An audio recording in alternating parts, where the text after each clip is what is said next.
भर्ती 2023-24 के बारे में बात करने जा रहा हूं। जैसा कि आप जानते हैं कि कुछ ऐसे पुरुष थे जो ये भर्ती जब पहले आई थी, इससे पहले वो 2018 में आई थी। जैसा कि आप जानते हैं 2018 में जब ये भर्ती आई थी तो वो पुरुष 17 साल के थे, और आज जब वो 5 साल बाद दोबारा आई है तो वो पुरुष हो चुके हैं 27 साल के। मतलब 5 साल जोड़ लीजिए 17-18 में, तो वो हो जाएंगे 17 साल के थे, उनकी एज पूरी नहीं हो पाई तो अब वो हो गए लगभग 23, मतलब 23 साल के, 22 साल से ऊपर हो गए। तो मतलब 2018 की भर्ती में भी वो एलिजिबल नहीं थे और 2023 में भी वो एलिजिबल नहीं है। ये बहुत बड़ा झटका लगा है पुरुष जो मेल कैटेगरी है, सामान्य वर्ग के, उनको। जी हाँ, मैं बात कर रहा हूं उत्तर प्रदेश पुलिस भर्ती, जिसमें 60,244 पद निकले हैं।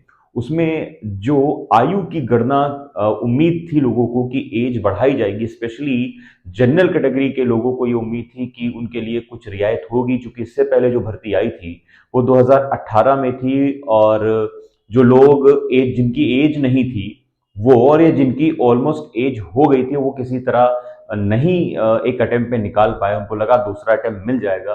तो दोनों लोगों के लिए ही बहुत बड़ा झटका है। एक बार उनके लिए तो फिर भी एक रिलैक्सेशन ये रहेगा कि मैंने एक अटेम्प्ट दिया, नहीं हो पाया, लेकिन सोचिए उनका क्या जिन्होंने 18 की सीमा, जो बाउंड्री होती है, उसको टच भी नहीं किया, 18 के बेचारे पूरे भी नहीं हुए और दूसरी भर्ती का इंतजार करते रह गए, और 5 साल बीत गए और 6वीं साल भर्ती आ रही है और वो ओवर एज हो चुके हैं। क्यों मैं ऐसा कह रहा हूं, क्योंकि आप उसको ऐसे समझिए, जरा इसको मैं ऐसे समझाता हूं आपको कि देखिए, जो पुरुष है और जो महिला है, उसकी एज की काउंटिंग में डिफरेंस है, आप जानते हैं ना। पिछली बार भी ऐसे ही था, इस बार भी ऐसा ही है। भर्ती की जो संख्या है वो मैं आपको बता दूं, संख्या कितनी है, 60,244।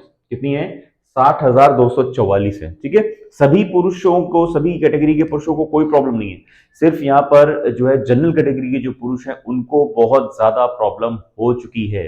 वो उन तरह के स्टूडेंट्स को जरूर हुई है जो, जिनकी एज 6 साल बढ़ चुकी है, 5 साल बढ़ चुकी है, वो बिल्कुल भी फॉर्म नहीं भर सकते, है ना। तो वो क्यों ऐसा हुआ उनके साथ, क्यों ये बहुत बड़ी दुर्घटना घट गई है। अगर वो तैयारी कर रहे थे, प्लानिंग कर रहे थे, तो वो अब उनकी सारी की सारी प्लानिंग धराशायी हो गई है। क्यों मैं ऐसा कह रहा हूं, ऐसा समझिए आप।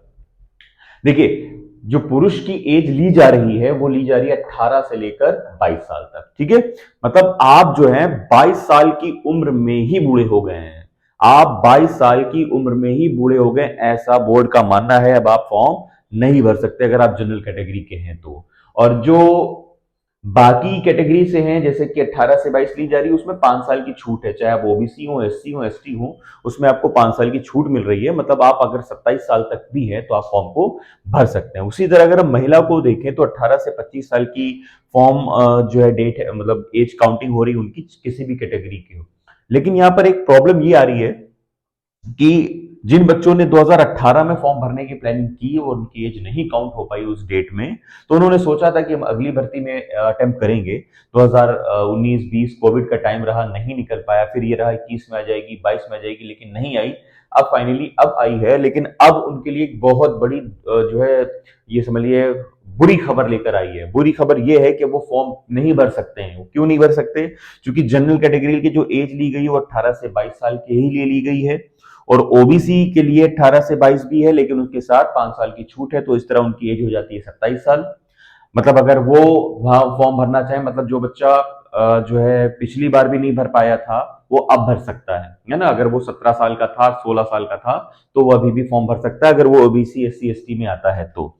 एससी की हम बात करें तो एससी कैटेगरी में 18 से 22 साल है, और 5 साल की छूट होकर वो भी 27 साल का हो जा रहा है।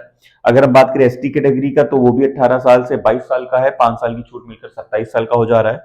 सभी तरह की फीमेल, चाहे वो जनरल कैटेगरी की ही क्यों ना हो, उसको भी छूट मिल रही है। 18 से 22 साल की एज रखी गई है, 5 साल की छूट है, तो वो हो जा रहा है 27 साल की एज हो जा रही है। लेकिन यहाँ पर दुर्घटना घटी है सबसे बड़ी, जनरल कैटेगरी के बच्चों के लिए उनको सिर्फ मिल रही है 4 साल की मोहलत। ऐसा इसलिए कहा जा रहा है, सही जो एक्सपर्ट्स हैं वो कह रहे हैं, क्या जनरल कैटेगरी के बच्चे जो हैं वो हो गए हैं बूढ़े, सिर्फ 22 साल में बूढ़े हो गए, वो फॉर्म नहीं भर सकते।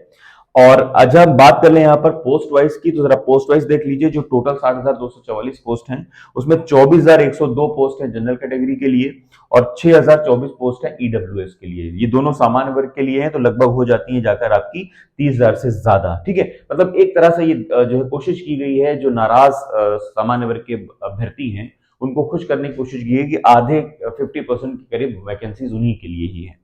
अब हम बात करें अगर जो है ओबीसी कैटेगरी के लिए जो वैकेंसीज हैं 16,264 हैं, और उसी जगह अगर हम बात करें एससी कैटेगरी के लिए कि 12,650 हैं, और एसटी कैटेगरी की बात करें तो 1,204 पोस्टें हैं। ठीक है, तो ये एक जो है खुशखबरी भी है उन लोगों के लिए जिनको एज 3 साल की नौबत छूट मिलती थी, अब उनके लिए 5 साल हो गई है। और उनके लिए बहुत बड़ी ये बुरी खबर है जिनको छूट मिलती थी, छूट मिलने की उम्मीद थी, लेकिन वो अब नहीं मिल पा रही है। क्या आगे ऐसा होगा कि वो कोई दूसरा रास्ता खोजेंगे, क्योंकि उनको उम्मीद उनकी टूटी है। तो आपकी क्या राय है, अगर आप उसी एज में आते थे और आप फॉर्म का इंतजार कर रहे थे कि एज की छूट मिलेगी और नहीं मिल पाई है, तो क्या आप उस कैटेगरी में आते हैं? तो कमेंट करके जरूर बताइएगा। बताइएगा कि आपको कैसा लगा है फील कर कर। होपफुल कि शायद अभी नोटिफिकेशन चेंज हो और कुछ छूट आपको दी जाए। तो अपनी राय कमेंट बॉक्स में जरूर रखिएगा। डिस्क्रिप्शन बॉक्स पे चैनल्स होंगे, टेलीग्राम चैनल है उसको भी जरूर क्लिक करके ज्वाइन कर लीजिएगा, सारी अपडेट वहां भी मिलती रहती है। और इंस्टाग्राम पर फॉलो कर लीजिएगा ताकि वहां पर आप मुझसे बात कर पाए, इमीडिएटली आंसर वहां पर मिलता है। चलिए मिलते हैं ऐसी नेक्स्ट वीडियो में, धन्यवाद।